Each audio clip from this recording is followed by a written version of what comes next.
porque vamos a estar usando un poquito más el pizarrón el día de hoy para denotar algunas partes que quiero que estudiemos.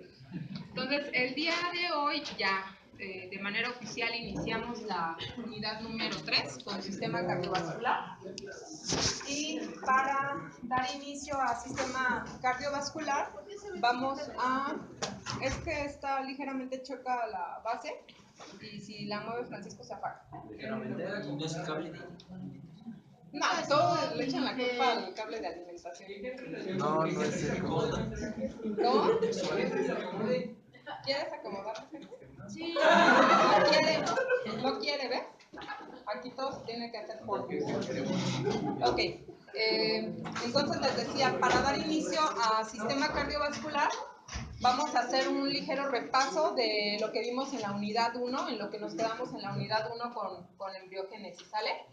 De manera general, de cosas que se preguntaban en el examen, la embriogénesis se va a dividir en 3 grandes etapas o 3 grandes fases. La primera, aquí vamos a ponerlo.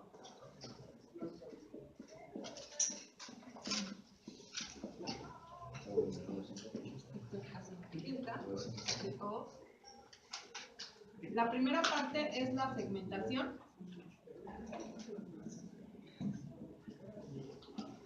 Y bueno, va a estar, como su nombre lo dice, el propio nombre lo dice, se dirige a todo lo que es la segmentación del cigoto, ¿no? Desde las primeras horas, acuérdense, en una de las preguntas decía que si la segmentación del cigoto comenzaba a los pocos días, y algunos contestaron como verdadero, la segmentación se lleva a cabo a las primeras horas. En la tercera hora, al momento de la fecundación, comienzan un proceso de mitosis continua, no meiosis. También ahí muchos se confundieron y contestaron que era meiosis.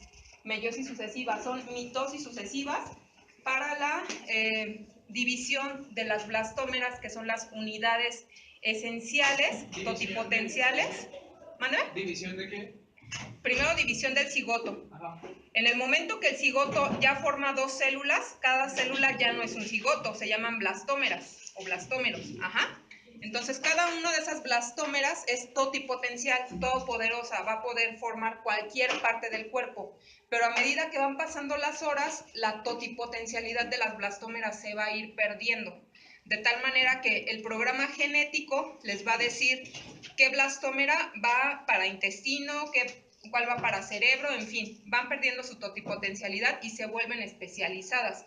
¿En qué momento comienzan a perder más y más esa totipotencialidad? Cuando se forma el blastocisto. ¿A partir de cuántos blastómeras se considera un blastocisto? 64, 60, arriba de 60, ya, vamos a determinar que estamos hablando de un blastocisto. Y este blastocisto ya tiene una potencialidad más reducida que en las blastómeras anteriores. Antes de eso teníamos la mórula, en fin, y todo eso ocurre en la etapa de segmentación. Estamos alrededor del día 8 o 9 del embarazo, ¿vaya? Entonces, esa es la primera etapa. La segunda etapa de la embriogénesis como tal es la gastrulación. ¿Cuál es el gran resultado de la gastrulación? La formación del disco embrionario trilaminar. Cuando se da la formación del disco embrionario trilaminar con las capas germinativas que ya se saben de memoria, que es ectodermo, mesodermo, endodermo, estamos hablando de la gastrulación. Esa también fue pregunta de examen. ¿Disco qué? Trilaminar. Antes del disco trilaminar existía un disco bilaminar que tenía hipoblasto e epiblasto, hipoblasto, epiblasto, ¿sale? Y del epiblasto, acuérdense que el epiblasto iba a formar en general las otras 3 capas germinativas, es decir, este disco, y el hipoblasto, su función era degenerar. ¿Y quiénes formaban los anexos embrionarios? ¿Se acuerdan? El trofoblasto, ¿sale? Ok, eso ya es independiente a las capas germinativas. Muy bien, estamos en la segunda etapa, estamos hablando alrededor de la segunda semana y finalmente viene la organogénesis. como su nombre lo indica, es la génesis o el origen de los órganos. Sale cada vez más especialización. El día de hoy vamos a retomar un poquito la segmentación, pero mayormente la gastrulación, para hablar del desarrollo embrionario del corazón. ¿Puedo borrar? Porque voy a ocupar ahorita el pizarrón. Ese lo voy a dejar porque es el final de la clase. Ok, segmentación, gastrulación, organogénesis. Eso es, en resumen, todo el proceso de embriogénesis. Entonces, ¿la gastrulación acaba cuando se tiene ya el disco? Cuando se tiene el disco embrionario trilaminar formado. Ajá. Ahora, hasta ahí suena bien bonito. Y dicen, sí, un disco con 3 capitas y cada una de las capitas a futuro va a formar un órgano o un sistema. Sin embargo, es mucho más complejo de lo que se los platico.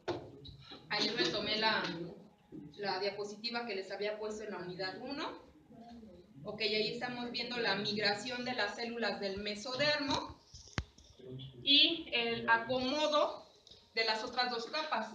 Este es el ectodermo. Bueno, en este momento todavía estamos en el proceso de la gastrulación y las células del epiblasto están comenzando a migrar hacia arriba, las células del hipoblasto hacia abajo. Estas células van a formar el saco, se me fue el nombre. No, este es el vitelino y este es el amnios. El saco amniótico y las del epiblasto y las del hipoblasto van a estar formando el saco vitelino. No se preocupen, ahorita vamos a hacer un dibujito todavía más padre. Ahí solamente es para que ustedes vean qué es lo que está ocurriendo. Comienza a darse la formación de lo que se llama nudo primitivo y la línea primitiva. Son elementos muy importantes porque a partir de esa línea primitiva es que van a comenzar a migrar células para un lado y otro y generar diferentes órganos y sistemas. Ok, ahí todavía tenemos la presentación pasada. Si se dan cuenta, el disco comienza a deformarse, ya no es totalmente circular o como en muchos libros se dice de forma de pirinola, sino que ahora la parte cefálica va a ser más ancha que la cauda. Ajá. Por eso es que un embrión al inicio se ve como muy cabezón, porque las células están comenzando a migrar únicamente o mayormente hacia la parte cefálica y es donde van a estar formando inicialmente la placa neural. Ok, ahí está de manera resumida entonces las 3 capas germinativas y destacamos el mesodermo porque en el mesodermo es en donde se va a dar origen al corazón, los vasos sanguíneos y todo el sistema linfático y células sanguíneas, ¿sale? De ahí destacamos eso. Mesodermo. Día 13.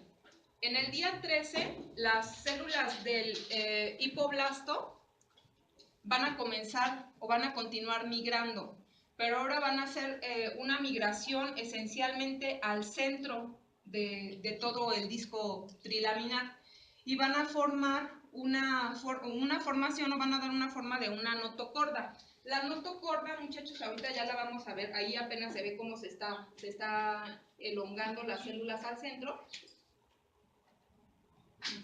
Esto sigue siendo en el disco trilaminar endodermo, mesodermo, ectodermo y esto es la placa neural, ¿sale? Se comienza entonces a dar la placa neural.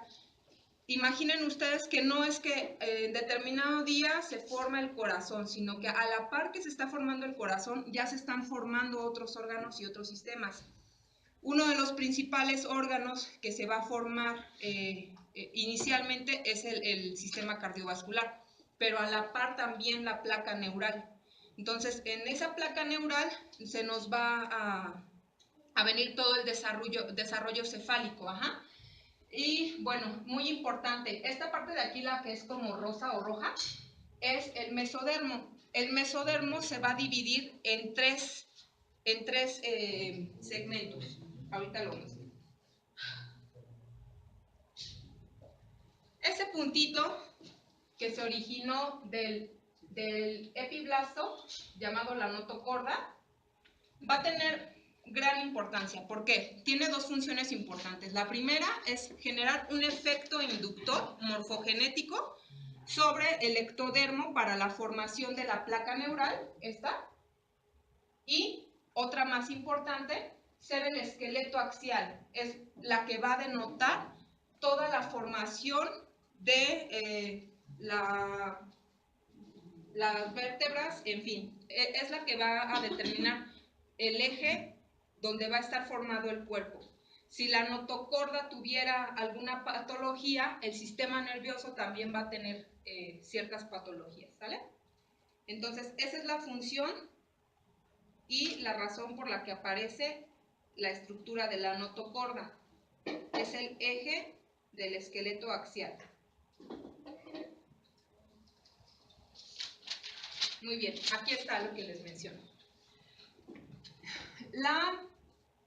El mesodermo va a formar, si se dan cuenta, va a empezar a enrollar a lo que es el saco amniótico y la cavidad amniótica y el saco vitelino, pero no va a recibir el mismo nombre, o sea, ya no va a ser mesodermo en su totalidad, sino que ahora el lugar al que esté cubriendo o al que esté paralelo va a tener un nombre diferente.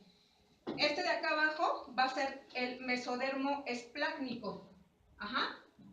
Y este de acá arriba va a ser el mesodermo parietal. Destacamos de aquí el mesodermo esplácnico, porque en el mesodermo esplácnico es donde se va a llevar a cabo el desarrollo del corazón. ¿Sale? Entonces, recuerden, mesodermo comienza a dividirse, se forman más capas de mesodermo, en realidad son 3, paraxial, parietal, pero la importante aquí en este caso es la que está del lado del saco vitelino y se denomina hoja esplácnica o mesodermo esplácnico. En el mesodermo esplácnico, repito, es donde se va a llevar a cabo el origen del corazón. ¿Qué más observamos en esta imagen? Celoma intraembrionario, es muy importante señalarlo. El celoma intraembrionario es el espacio entre endodermo y mesodermo y entre ectodermo y mesodermo. No se alcanza a apreciar muy bien ahí, pero es una cavidad pequeña. Ese celoma va a dar origen a las 3 cavidades. ¿Cuáles eran las 3 cavidades del cuerpo? ¿Se acuerdan? Pleural,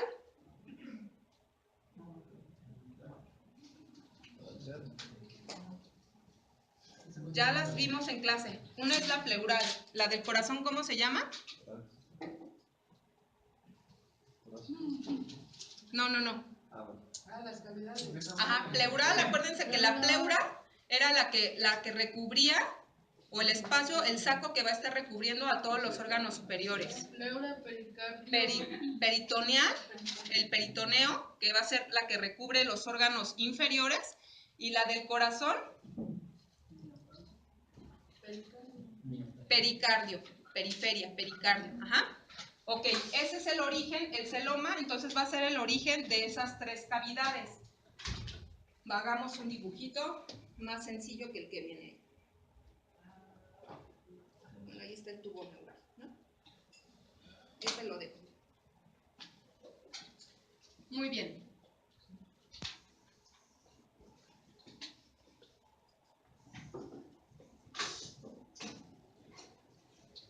Hola. Hasta que ya termine de dibujar, ya si quieren lo copian. Porque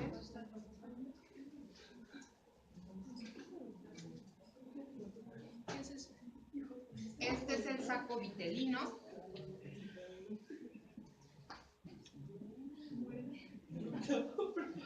Esta es la cavidad amniótica.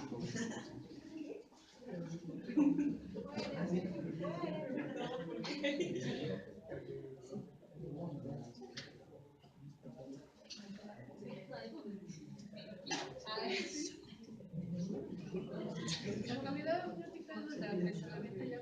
Ay, no. Lo van a hacer hecho. Así es.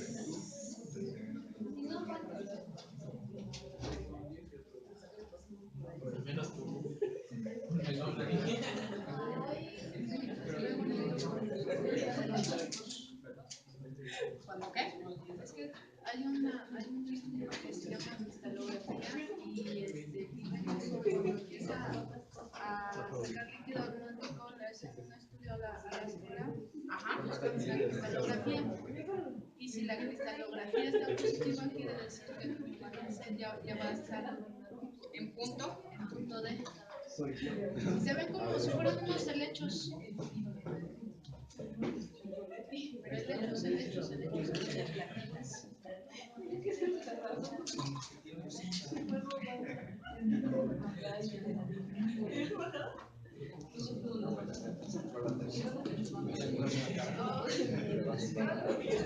¿Qué más?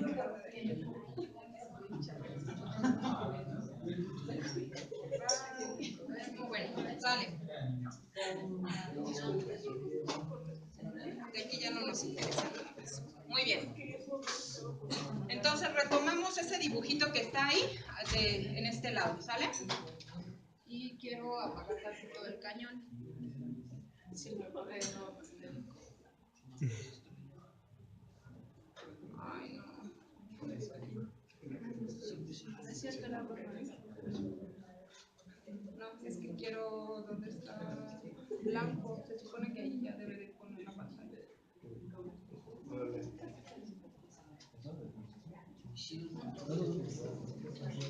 En fin.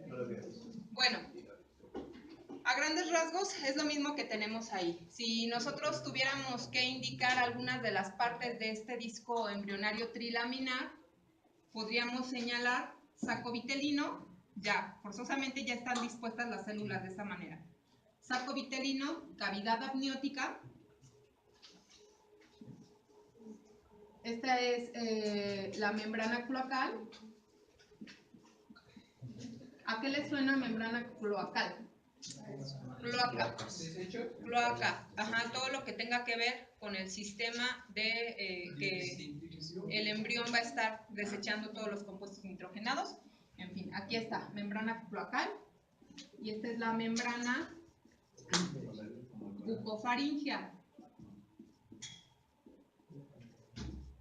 ¿Sale? Este sigue siendo endodermo. Endodermo. Esta es la notocorda. Esta es la placa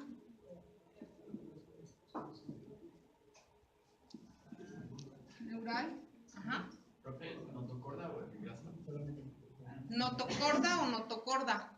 Se origina de las células del epiblasta. Ajá. ¿Hacia abajo? Este es mesodermo esplácnico, mesodermo somático, ya para que lo veamos como más claramente, ¿no? Con letritas, qué es cada cosa. Ok, y entonces decíamos que lo que nos interesa de aquí, bueno, membrana bucofaringea, membrana cloacal, ¿qué otra cosa? ¿Qué otra cosa? Todo sigue siendo mesodermo y este es el alantoides, que está íntimamente relacionado con la membrana cloacal. Y este que puse aquí rayadito es el pedículo de fijación. ¿De fijación con qué? De fijación con el cordón umbilical. Ahí es donde va a estar conectado el cordón umbilical. Ajá. Ok, regresamos a nuestro tema, corazón. Resulta que desde las células del mesodermo esplácnico van a comenzar a migrar o van a comenzar a subdividirse y van a formar dos tubulaciones ventral a la membrana bucofaringea. Por eso muchas veces se dice que el corazón está cerca de la boca. Cuando están en estado embrionario, el corazón está muy cerca de la boca y si nosotros cerráramos aquí el embrión, lo que ocurriría sería esto. que el corazón quedaría fuera. Ajá. Entonces, en determinado momento de la embriogénesis o de la organogénesis, el corazón está fuera del cuerpo. ¿Cuándo va a entrar al cuerpo? Cuando ocurre la tubulación del embrión. Le llamamos al proceso de tubulación cuando el embrión, tanto craneal, caudal y lateralmente, comienza a cerrarse, comienza a formar como un tubo. En algún tiempo todos tuvimos forma de tubo, algunos lo seguirán teniendo toda la vida, pero literalmente éramos como tubos, ¿no? Ok, entonces en el proceso de tubulación del embrión es cuando ese corazón se va a abrazar y va a quedar dentro del espacio mediastínico. En su momento vamos a hablar de qué es el mediastino, cómo se divide el mediastino y el corazón en qué mediastino se encuentra. Ajá. Entonces, hasta aquí. Corazón se genera de, ¿qué dijimos? Mesodermo esplácnico. Forma dos túbulos. Y a esos dos túbulos se les llama campo cardiogénico.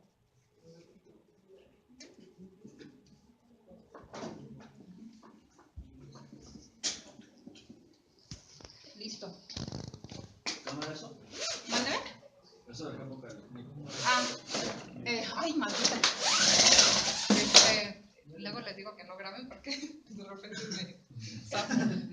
El campo cardiogénico, cardiogénesis, génesis del corazón.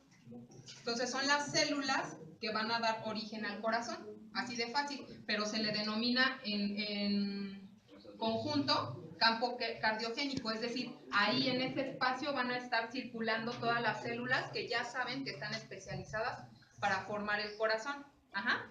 Y bueno, ahí los vemos como dos círculos. En realidad, vamos a ver diferentes vistas de esos túbulos. Una es así. Si nosotros realizamos un corte transversal de uno de esos túbulos, transversal, y lo vemos por arriba, va a estar formado por dos membranas o por dos capas. La primera capa, mejor le hago así más rápido y la divido así, ¿va? Qué flojera, qué horror. Nosotros haciendo películas. Ok, esto es endocardio.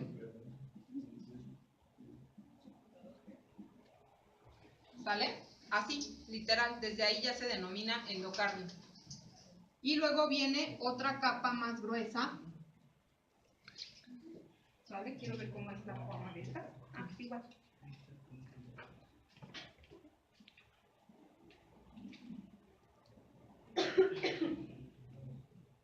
Se denomina manto mioepicárdico. Manto, que cubre, mio es músculo, epi, fuera, la circunferencia, cardio, corazón. Manto mioepicárdico.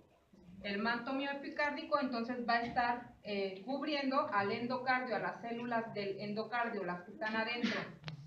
Ajá, entonces esta es la vista de un corte transversal de uno de los túbulos que se formaron del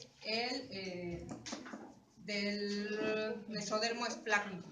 ¿Sí? ¿Hasta ahí todo bien? Voy a borrar eso del manto mioepicárdico. Bueno, antes les menciono otra cosa.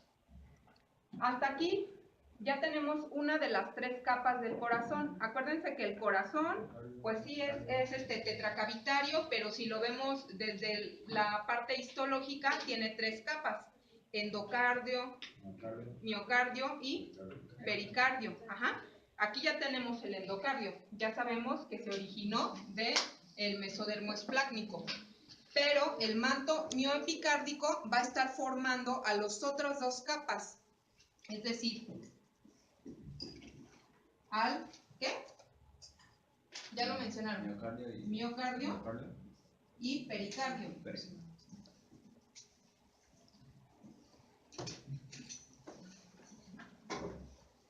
Miocardio, músculo cardíaco. Entonces ahí es donde se va a estar llevando a cabo la contracción del corazón.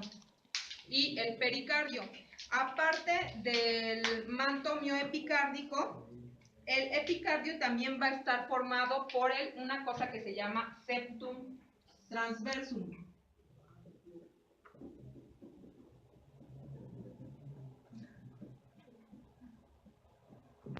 Ok, resumen. Las tres capas del corazón, que son endocardio, miocardio y pericardio, van a estar formadas. Número 1, endocardio, por el mesodermo esplácnico. El miocardio por el manto mioepicárdico. Punto, se acabó. Pero el pericardio va a estar formado por células del manto mioepicárdico más células del septum transversum. Esa sería la parte compleja. ¿Cuál es el septum transversum? Adelante lo vemos. Ya cuando estemos hablando de corazón propiamente, vamos a hablar. ¿Sale? Pero ahorita no quiero que se desvíen. ¿Va? ¿Puedo borrar?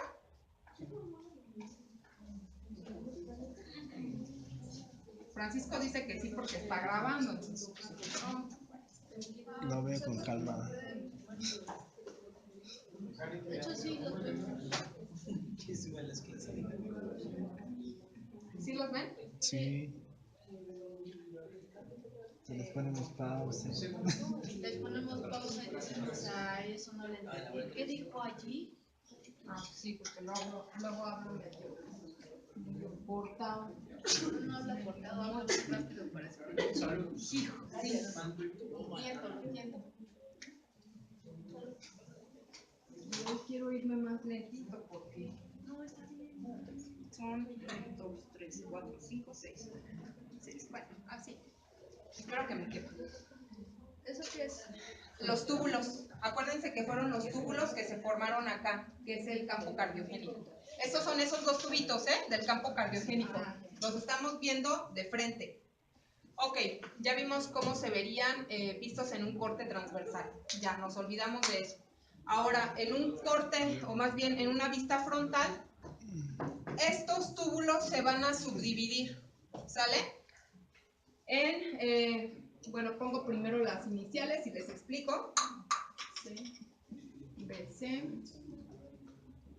BP, A, CB. Ok, les voy dictando qué significa cada uno. T de tronco, ¿sale? O tronco arterioso. Si quieren el nombre fresa es troncus arteriosus. Luego viene el cono. ¿Cuáles son las iniciales?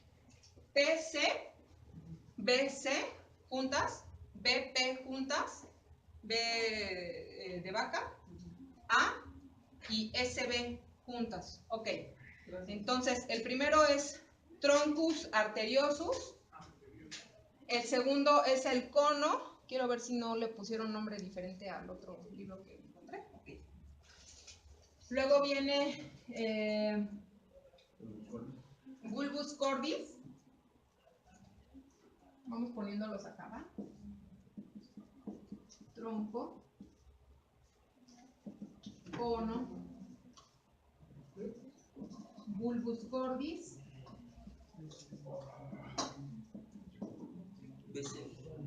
ventrículo primitivo,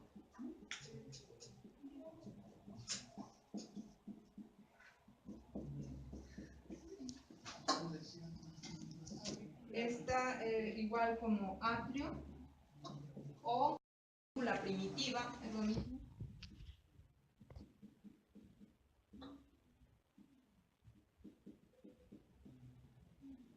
Y nos falta el seno venoso.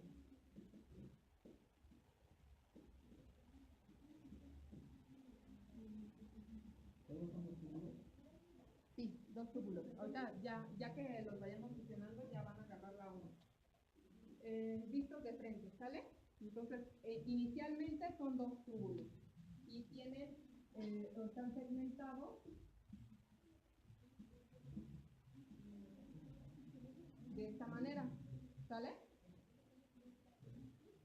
Comienzan a migrar, es que me estorba el el reflejo este. Bueno, y es que me va a estorbar esta cosa. Voy a borrar este de aquí.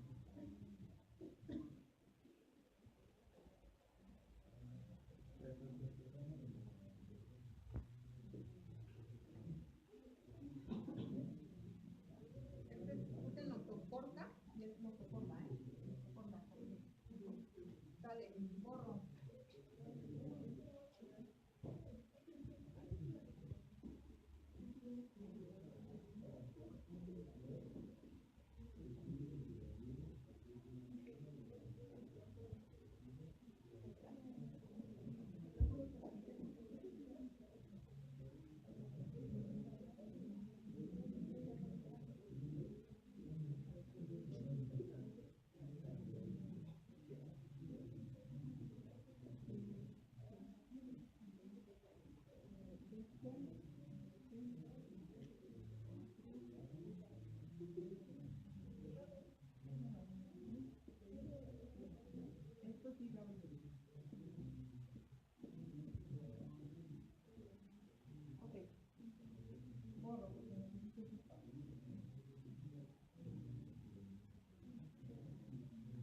Estamos en el campo cardiogénico, las células ya se acomodaron de esta manera, ya sabían que estas células únicamente son específicas para tronco o para ventrículo, para aurícula, para seno venoso, en fin. Conforme se van migrando o van creciendo esas células, va a llegar el punto que los segmentos altos de estos túbulos se van a fusionar de esta manera.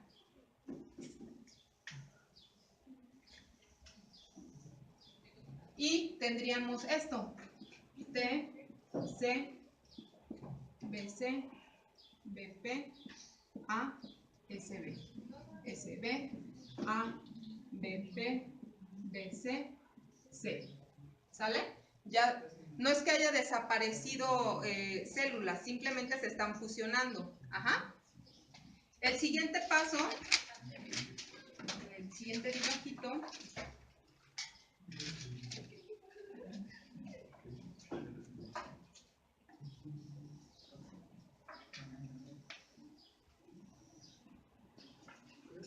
se ve medio grotesco eso.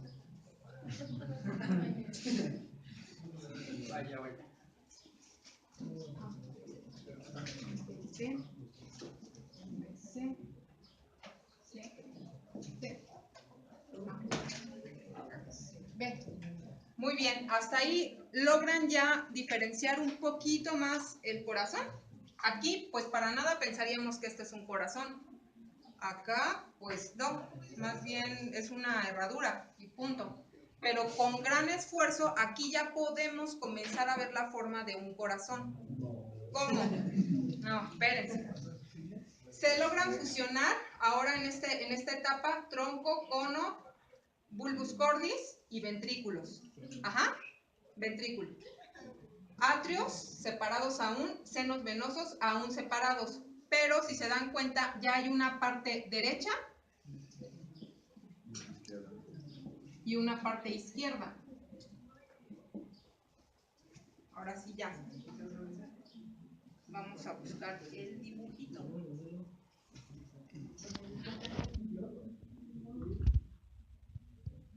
¿Cómo lo veríamos de manera real el campo cardiogénico?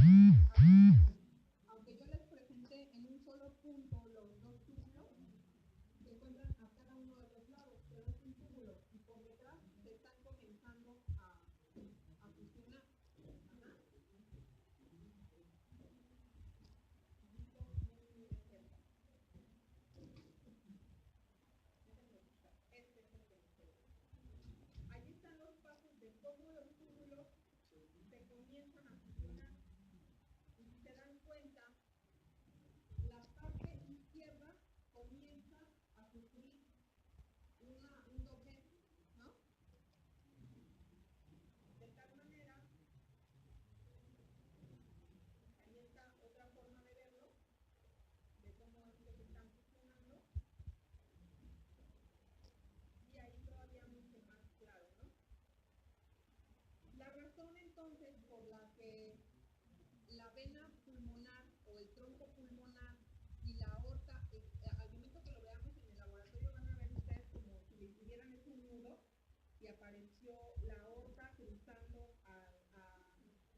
arteria pulmonar es esa, que las células siguieron migrando y la parte del tronco pulmonar pasó por debajo de la aorta para tocar a el ventrículo derecho.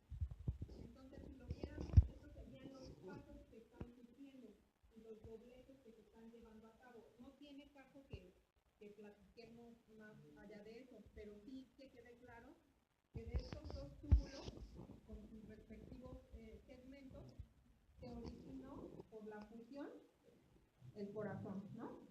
Ahora, aparte de esto que ahorita estamos viendo, se forman diferentes surcos, no es tan plana la figura, y se forma el acceso venoso.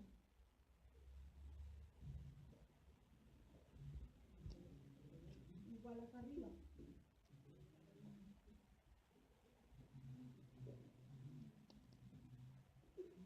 ¿Vale? Muy extenso, tampoco lo estudiamos, pero aquí son tres.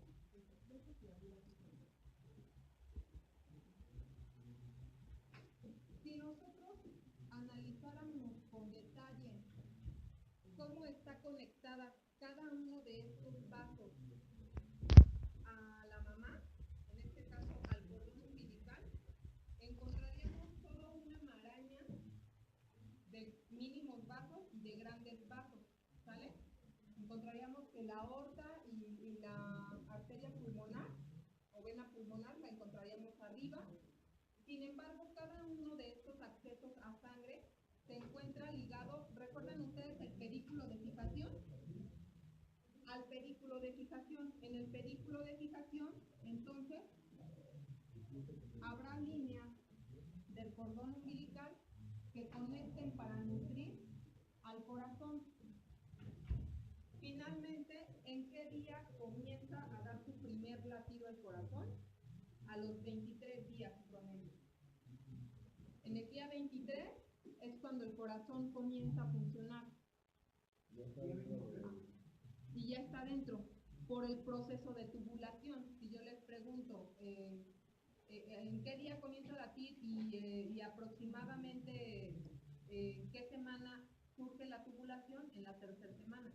A finales de la tercera semana el embrión está tubulando, está empezando a elongarse caudal y ventral y cranealmente y lateralmente, ¿sale? De tal manera que ya abrazó al corazón y ya quedó dentro del mediastino. ¿Cómo se le llama a la patología donde el corazón está fuera, que está fuera del cuerpo?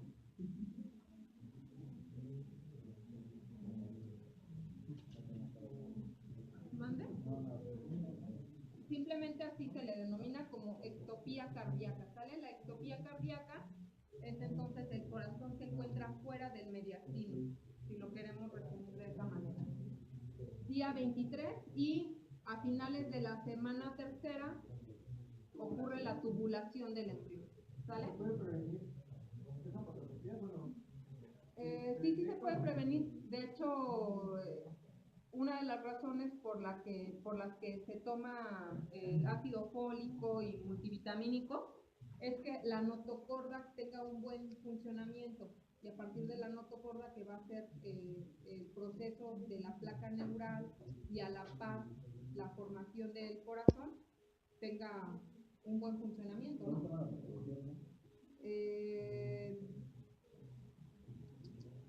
¿Qué les dije?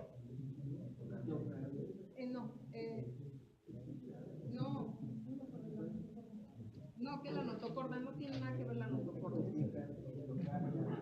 Ectopía cardíaca. Ok, entonces, en resumen, así es como se forma el corazón. Cuando lleguemos a anatomía del corazón, que ahí ya nos vamos a ir más lentos, porque eso sí ya realmente nos interesa, vamos a ver de dónde se originan, por ejemplo, las venas coronarias, ¿sale? Que van a dar origen en la aorta, pero bueno, a manera resumida, esta es la forma y de dónde se origina el corazón. Preguntas de aquí. Sí. ¿Después del desarrollo del embrión si hay ectopía? No, por una simple razón. Si existiera esa ectopía ya a un nivel muy severo, la alimentación que está dando únicamente el saco vitelino y el amnios ya es insuficiente para que continúe el desarrollo del embrión, para que continúe viviendo por sí mismo. Ya necesita forzosamente la maduración del corazón. Y en el día 23, aunque no está así deformado el corazón, en el día 23 apenas tenemos esto, a lo mucho, pero ya está comenzando a latir. Ya hay un corazón rudimentario semifuncional.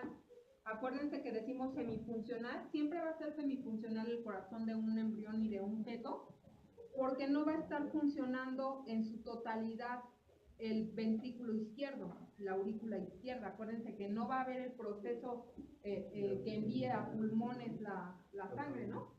Sino que va a ser a partir de la fosa cardíaca, que después va a degenerar, que se lleve a cabo el intercambio gaseoso a través del cordón umbilical. Entonces, no, simplemente si existe una patología severa a nivel embrionario y corazón, ya no hay desarrollo, ¿vale? Bueno, ahí otra vez se ve nuevamente el doblamiento que ocurre. Forma las cuatro cavidades, qué bueno que lo dicen. Entonces, ¿qué forma qué? Aquí está.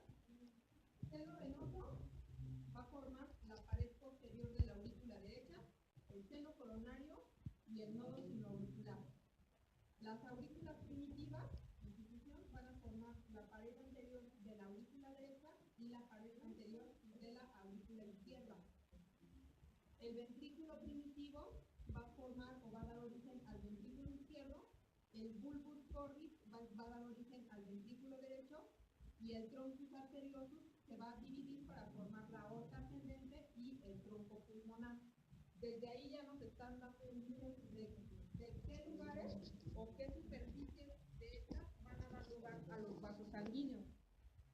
¿Quién juega entonces el rol importante en vasos, en grandes vasos a nivel de corazón? El tronco arterioso. Eso sí apunten, ¿verdad?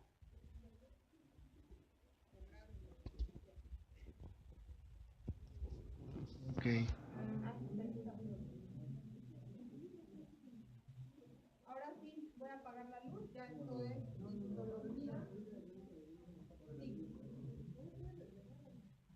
¿Le regreso? Sí.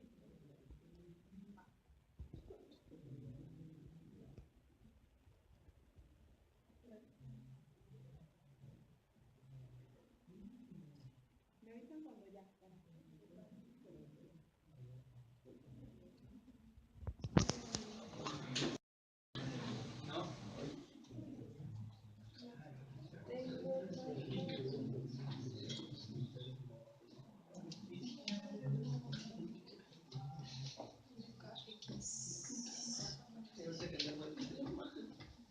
NKX2.5. Ese es el factor de transcripción. Si estudiáramos de manera genética todo el tema, el espacio o el factor de transcripción, el segmento de transcripción específico que manda la señal para formar el corazón es el NKX2.5. Esos genecitos NKX2.5, al igual si tienen surge alguna mutación o tienen algún segmento traslocado, simplemente va a traer problemas a la formación del corazón. Es decir, que si el corazón viene con malformaciones, este es el responsable de que haya esas malformaciones. Algún problemita hubo en ese segmento de transcripción que alimentó la malformación, ¿sale? Ok, ese es de manera vista así, un vistazo súper rápido de genética.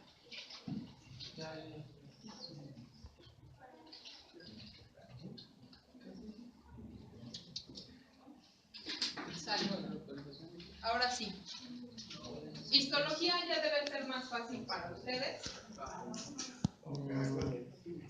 Digo, ahorita lo que vimos pues sí fue totalmente nuevo. Igual sigue siendo muy visto a manera de resumen, porque es un mundo de arterias, arteriolas que están conectadas. Tendríamos que ver más a profundidad dónde se origina la aorta con el tronco, en fin. Lo importante es que ustedes sepan cuál es el origen embrionario del corazón. Y ya lo habíamos mencionado, ya se movió el maldito cable. Este sí fue el problema del cable, porque yo no. No, sí fue de aquí, ahorita.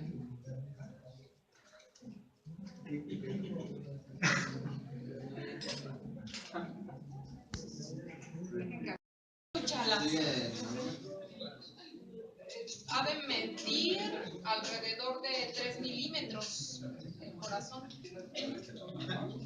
El corazón, ¿de qué tamaño está a la semana tercera, cuarta semana?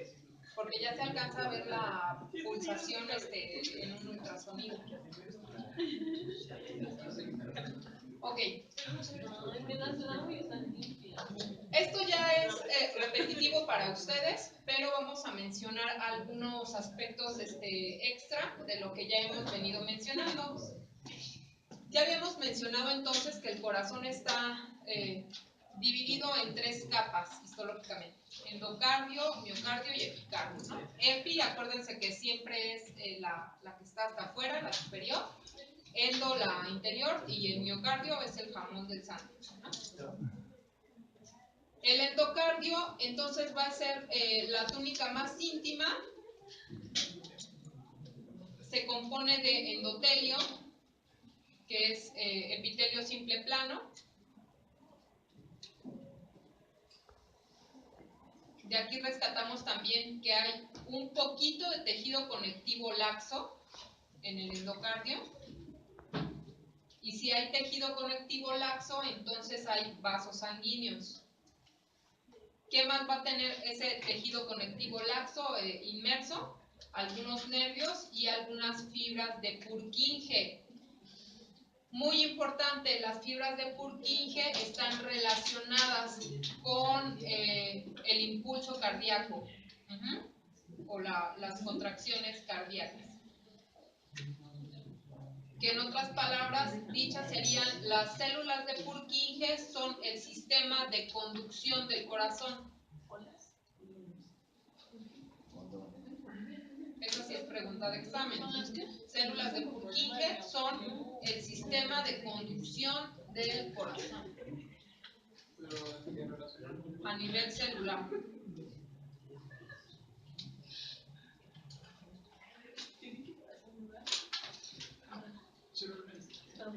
Purkinje. Ahí me regreso para que, tal como se escucha, ¿no? Purkinje con K, J. Gracias. De nada. Ahora, la capa intermedia del corazón, que es el miocardio, va a ser la capa más gruesa, y siempre hay que relacionarlo con el funcionamiento. ¿Por qué es la capa más gruesa? Porque es la que va a hacer la chamba de todo el corazón, es la que se va a estar contrayendo para impulsar la sangre de ventrículo a ventrículo, de aurícula a ventrículo, o de aurículas a arterias o venas. Entonces va a ser el miocardio el que lleve la chamba pesada en el corazón. ¿Qué tipo de tejido tiene? Pues ya sabemos, es muscular cardíaco. En otras palabras, es estriado involuntario, porque se mueve solito el corazón.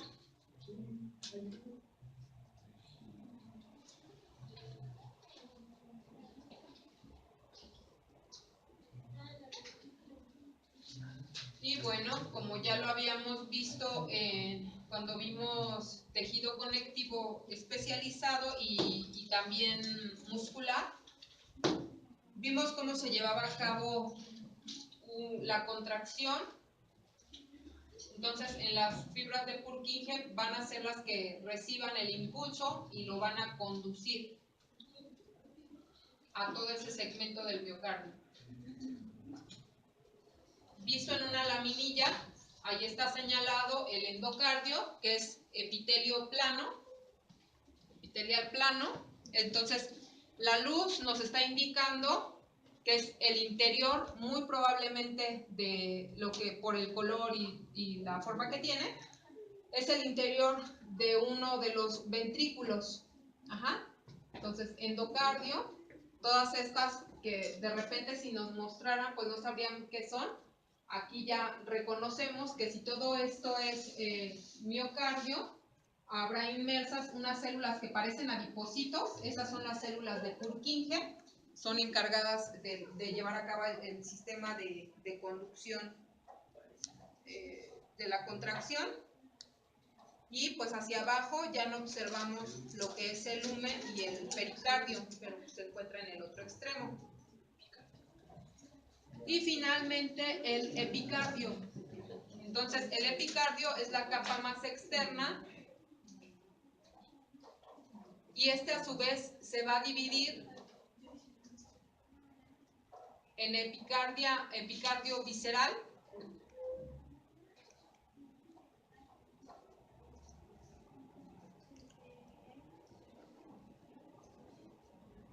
quiero ver qué rescato de ahí. Ok, imaginen ustedes esto. Voy a subir.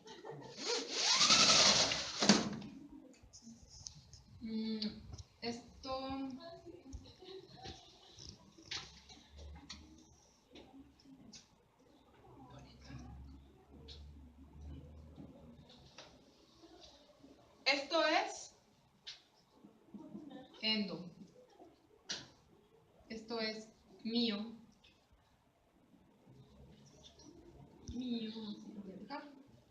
Y esto es epicardio. Sin embargo, el epicardio está compuesto por dos capitas. Microscópicamente, la primer capa es epicardio visceral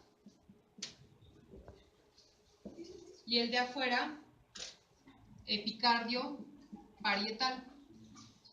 ¿Cuál es la diferencia entre una y otra? Que el epicardio... ¿Mándame?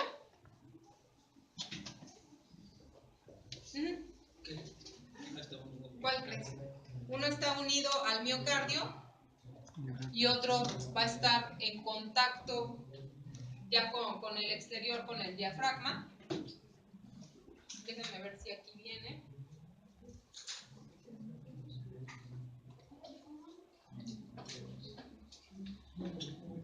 Ok, de ahí también rescatamos que entre una capa de epicardio y otra hay un espacio que se denomina espacio o cavidad pericárdica. En esa cavidad epicárdica va a haber una pequeña cantidad de líquido. Entre una y otra capa de estas está lleno de un líquido que es de características cerosas y sirve para, o tiene la función de lubricar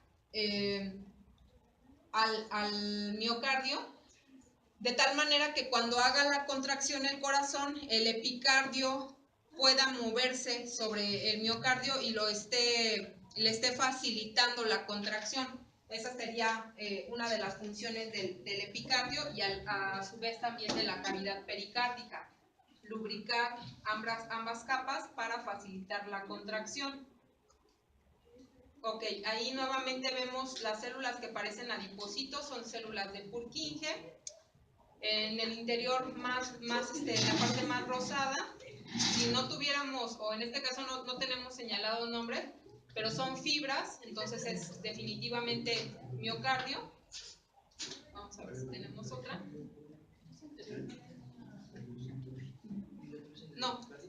No, si encontramos adipocitos los vamos a encontrar a nivel del epicardio, en la última capa.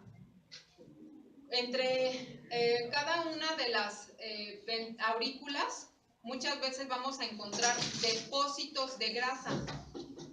Y en personas que consumen grandes cantidades de colesterol a nivel de las venas, en las coronarias, por ejemplo, excesivamente cargadas de grasa. Cuando lo veamos visualmente en los corazones de res, vamos a observar todo el nivel de grasa. Y esta es la misma. Ok, nos da tiempo, puse alarma para que me avisara, pero todavía nos da tiempo de ver todavía otra pequeña parte. Función del corazón. ¿Cómo lo vamos a estar estudiando, muchachos? Vamos a estudiarlo como un esplanto hueco y vamos a asemejarla, o siempre nos la vamos a imaginar como una bomba, una doble bomba, que va a tener 4 cavidades. Por ahí les dejé de tarea que investigaran por qué algunos doctores de la Argentina, me parece, o de España, dicen que el corazón tiene 5 cavidades. ¿Alguien lo investigó? Ok, 1, 2, 3, ¿no? Ok, se va esa tarea, ¿eh? A ver, ¿qué decían? Decían que la vena, que se llama seno coronario, tiene funciones de una cavidad. Bueno, actúa como una cavidad.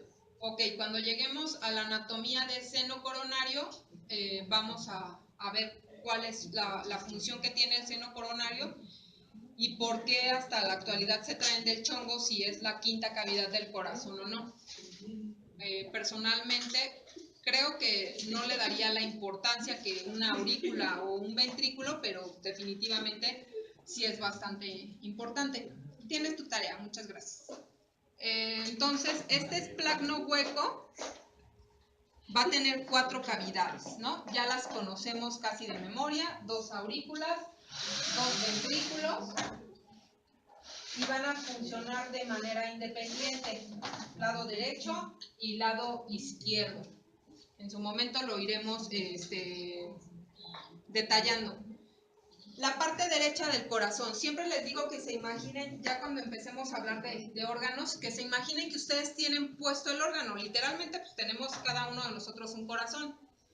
En la parte derecha del corazón va a estar funcionando la bomba derecha y está conformada por una aurícula derecha, un ventrículo derecho, y a esa parte se le conoce como circulación mayor o pulmonar. ¿Sale? Y a la parte izquierda, que igualmente está compuesta por una aurícula y un ventrículo, se le conoce como bomba izquierda y también con el nombre de aquella que lleva la circulación menor o sistémica. Eso es resumen de corazón, pero lo vamos a ir detallando. ¿Qué forma tiene el corazón? Pues tiene la forma de una pirámide. El vértice izquierdo sobre el cual está apoyado el corazón en una de las partes del pulmón izquierdo se le conoce como ápex o ápice, ¿sale? Es la puntita que sale del corazón y va a estar dirigida hacia la parte de enfrente de nuestro cuerpo, viendo como si estuviera a punto de salir de la costilla, dirigida hacia enfrente, y toda la parte plana de atrás está totalmente apuntando hacia nuestra espalda, ¿sale?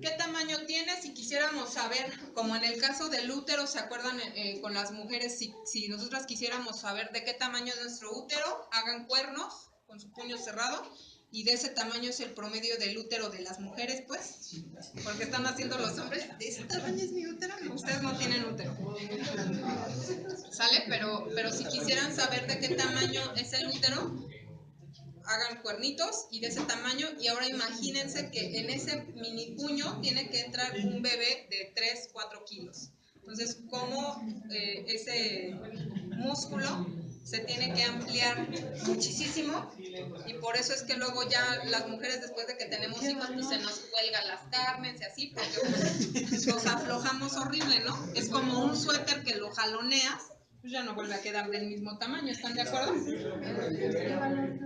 Qué valor, qué valor. Y que salga por allá abajo, qué horror. Ok, el tamaño del corazón es lo mismo. Cierren el puño y ese es el promedio del tamaño del corazón que ustedes tienen. Habrá personas, por ejemplo Francisco, que dicen, ay, yo tengo un super corazón. Sí, es verdad, se ha llegado a encontrar, aquí dice que el promedio del peso del corazón es entre 200 y 425. Se han encontrado corazones de hasta 800 o 900 gramos. ¿En qué casos encontramos? Ahorita que dijo lo del útero, cuando después de que tienes un bebé sigue siendo del tamaño así como de tu mano, o sea, regresa a ese tamaño. Lo más posible. No, nada vuelve a ser, en la vida nada vuelve a ser igual, ¿no? Crecen las ojeras y se te cuelgan las chichis, en fin. Todo se te cuelga. ¿Qué ocurre? A la par que va creciendo tu bebé adentro, se va extendiendo el útero en su tejido. Cuando el bebé sale, ese músculo ya empieza otra vez a relajarse y se supone que tiene que regresar a su estado normal, pero no llega a ser totalmente igual. En el caso de las cesáreas de urgencia, que el bebé no quiso nacer por parto natural, ocurre muchas veces eso, que el útero no amplió, el cuello del útero de la vagina no se amplió lo suficiente como para que saliera, y entonces es más difícil que el cuerpo haga como su actividad de regresar a su forma natural. ¿Por eso tarda más una recuperación de cesárea? Aparte de que te abren tu cierre, ¿no? Entonces el cierre, pues en lo que se cierra el cierre, pues está muy canijo. Pero ya nada vuelve a ser igual, ¿no? O sea, no esperen que su útero vuelva como que a su forma y tamaño de una virgen, pues no, jamás en la vida. Les decía entonces los corazones, se han encontrado corazones muy, muy grandes. Y recuerden que el tener un corazón muy, muy grande no es que ame mucho a esa persona, ¿no? Sino que no, está relacionado, número uno, o que le entra durísimo a las quesadillas y hay mucha grasa que está ocupando espacio en el miocardio. O número dos, que es una persona que hace muchísimo ejercicio. Los atletas tienen corazones muy, muy grandes. Incluso tú los ves y parecen corazones de res. Pero pues tiene mucho que ver con que está haciendo funcionar en exceso al miocardio. O sea, necesita que haya más contracción y por lo tanto, si ustedes se ejercitan, si ustedes hacen pesas, ¿qué pasan? No se ven como yo, no me vean, pues. Pero se ven acá, ponchadones, con conejito acá, ¿no?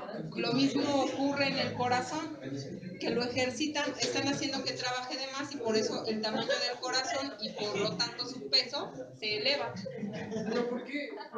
Por ejemplo, cuando yo estaba entrenando, se bajaba la presión, o sea, mi ritmo cardíaco era muy bajo. ¿Y por qué pasa eso? ¿Por qué cuando haces mucho ejercicio se te baja la presión?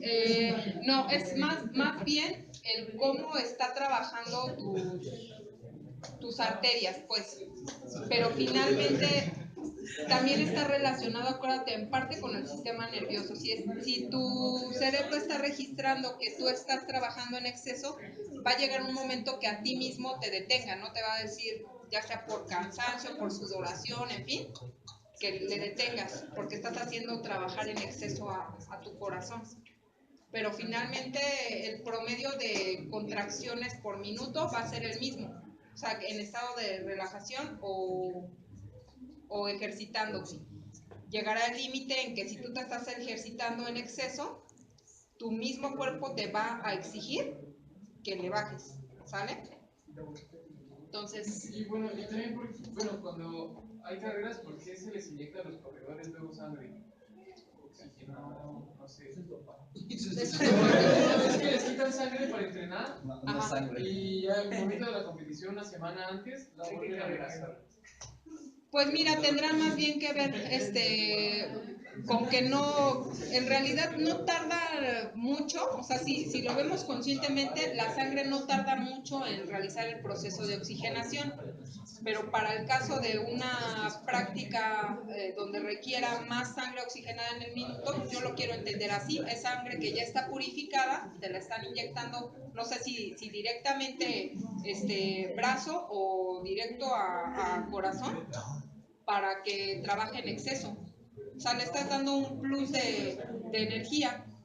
No estás inyectando ninguna sustancia, ¿no? Finalmente es tu propia sangre, pero ya oxigenada. Eso es lo que quiero entender. Sí, bueno, es que cuando estábamos en Ciudad Educativa, en la CONADE, había unas personas que estaban practicando, porque está el estadio, pero ya afuera están las pistas, y nos decían eso, no, chavos, cuando quieran, antes de competiciones de correr o algo así, escuché que tenemos que sacar de sangre y después la vamos a meter y desde el hecho, no sé qué ejercicio sea, pero desde el hecho de que baje tu peso, puede ser, o simplemente en cuanto a presión, o el evitar todo el proceso de oxigenación de la sangre y metértela ya directamente oxigenada.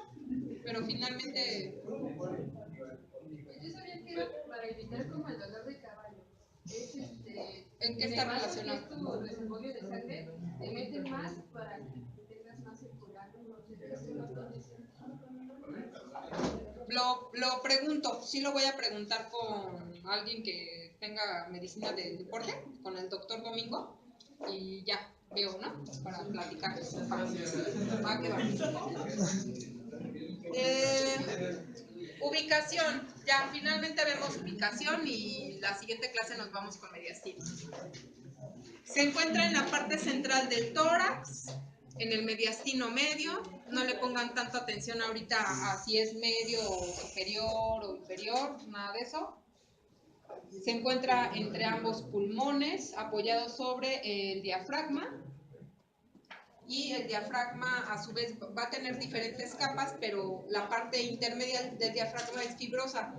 Entonces, una de las razones por las que sea fibrosa es que va a ser la base de la parte posterior del corazón.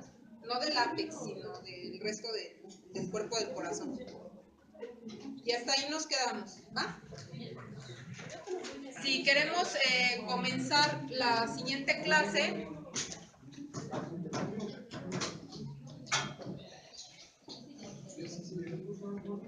¿Qué vemos? Anatomía. Antes de comenzar la siguiente clase, si vienen con dudas de lo que vimos hoy, está bien, ¿va? Nos vamos a tomar una clase para ver anatomía, sistema cardiovascular, y otra clase para ver un poquito de sistema linfático, para que a la cuarta clase ya se desenvuelvan mejor ellos. Va.